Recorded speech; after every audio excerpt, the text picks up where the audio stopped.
Is your debt causing you sleepless nights? Knock your debt out with Debt KO. And your debt won't be the only thing keeping you up at night. Debt KO, free, impartial advice on all your debt.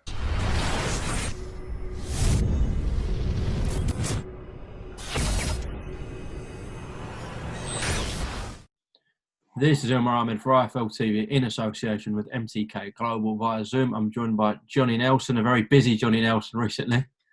I know, you've been chasing me around for days, haven't you? It's just like, I'm actually busier now when I'm at home than actually in the office, but that's a good thing. That's a good thing.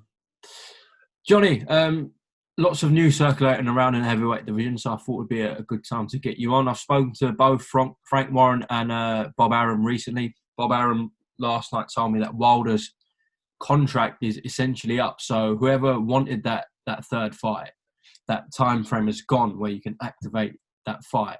And you said months ago, I think, to Coogan, that this Fury-Wilder 3 fight will not happen. So I'm guessing you're not surprised. I'm not surprised because I ain't, because if you think as a fighter, it doesn't matter what you tell the public in regards to I'm going to do this, I'm going to do that.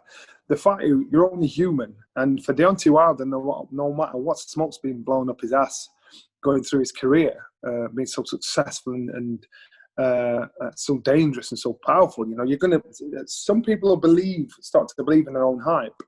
And I think once that bubble had burst with him, mentally, I honestly and truly believe, no matter what he says publicly, which he hasn't really actually said anything publicly yet, unless I've missed it, I think he knows. And when I heard about Mark Breland being ejected out of the camp, I'm only assuming.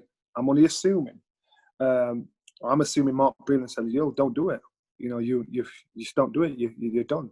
So there's a few things here. So Wilder could either put himself in a position and say, you know what, if you want me to step aside, pay me some ridiculous money.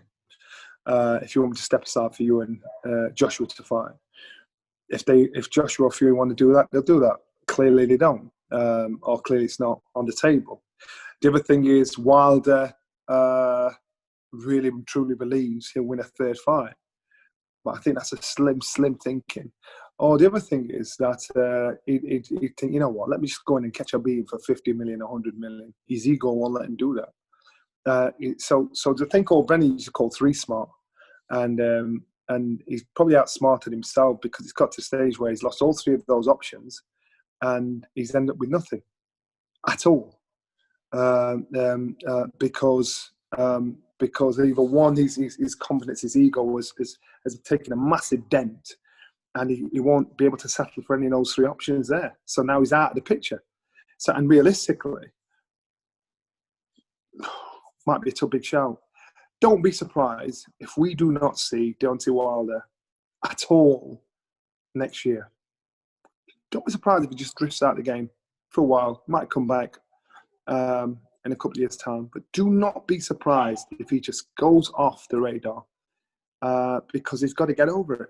He's got to get over it. He's still, as far as I'm concerned, he's still heavily scarred. So don't be surprised if he vanishes. They're talking about January. They're talking about doing this, that, and the other. Just don't be surprised if you don't see him in action in 2021. I wouldn't be able to go. Would you be shocked if he retired? Not at all. Not at all. I'd be shocked if he actually announced his retirement because that's him accepting defeat. That's his ego accepting, yo, I'm out of this. I wouldn't be shocked if he just drifted out of here and just didn't comment and didn't say anything and gave people the idea, yeah, I'll be back next year. I'm just a bit busy. I've got to deal with my projects. That could see him doing it that way, but don't be surprised if he just disappears off the scene. Because, and the other thing is this: there's a lot of money involved in Fury Wilder, a lot of money, and a lot of other people will earn off that.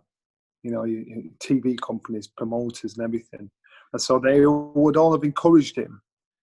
You know, come on, it's a business. You know, we've got to get it. So, and he's basically. No, he said, I'm out of this. I ain't doing it. They've got to push. It's not trying to push a donkey there. It's not ready to move. I ain't doing it. So don't be surprised if he just drifts out of the game. You never know. You might see this and think, "Fuck that, Johnny Nelson. I show that big mother." But I wouldn't be surprised if he drifted out of our game.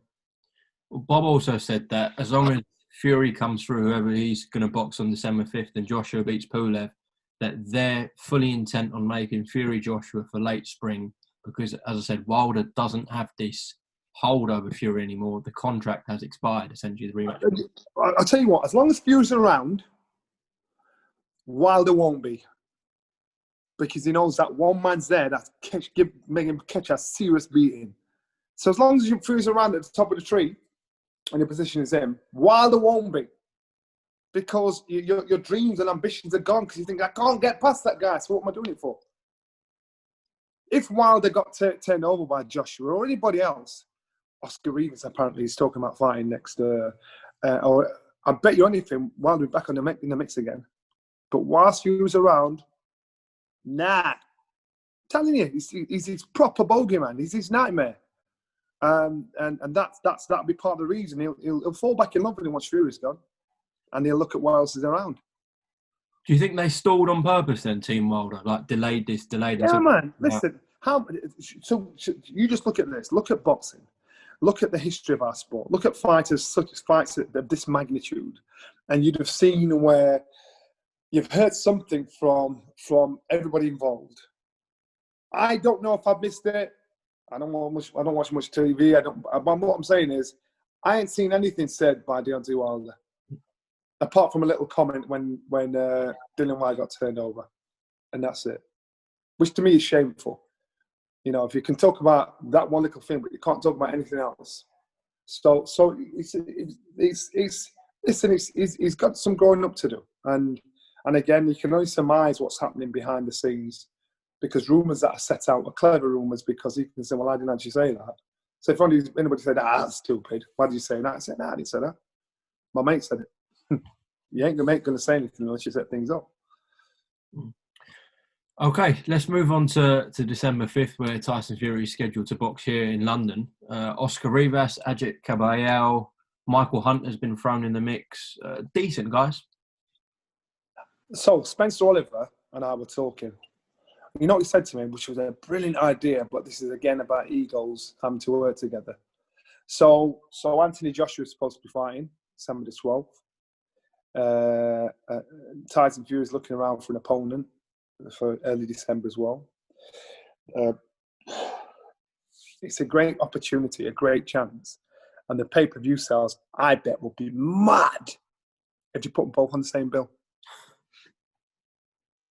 But that means TV companies got to work together, promoters have got to work together, and it will show how serious they are in regards to moving forward in the future. No chance. Can you imagine? No well, chance. That's what I'm saying. But that's what you're saying. But why not? Because they're going to have to work together in the future if they're talking about them fighting each other. But why not? Because the pay-per-view sales will be good anyway with Joshua fighting. The pay-per-view sales with Joshua and Tyson the same bill will go BAM! Then you could cut a deal between the two and say boom, boom. But then egos will say, well, they're only buying tickets because of me. No, it's because of me. No, it's because of me. You know, and people have got to work together. But the way things are at the moment, where there's no crowds, and our sport needs to stay on its feet, keep the fans interested and still bring the money in. Can you imagine the pay-per-view sales would be ridiculous? Be ridiculous. Just tell me why not? Why couldn't you? How do you split the pay-per-view revenue between Sky and BT? Well, that's what I'm saying. That's why you sit down and you say, right, let's do a deal. Let's talk here. Let's talk. Let's see how we can do this. Conversations have to be had. Mm. And listen, these guys will talk to each other when it suits. But this can be done. I'm sure it can be done. It's a good idea for the times we're in, but to be honest, what we're in October, for less than 2 months for that project to come up, I don't see that happening realistically. Oh, well, you never know. You never know. I listen. I ain't a businessman. I'm an ex-fighter. I don't know Jack Diddley. I do know common sense. I do know once you can have a conversation and talk, then these things can be done as fast as they want or as slow as they want. Yeah, what do you think about the opponents being touted for Tyson? Rivas's, Hunters, Caballos? Again, I can't say easy pickings because one punch in the heavyweight world changes everything, as we've seen.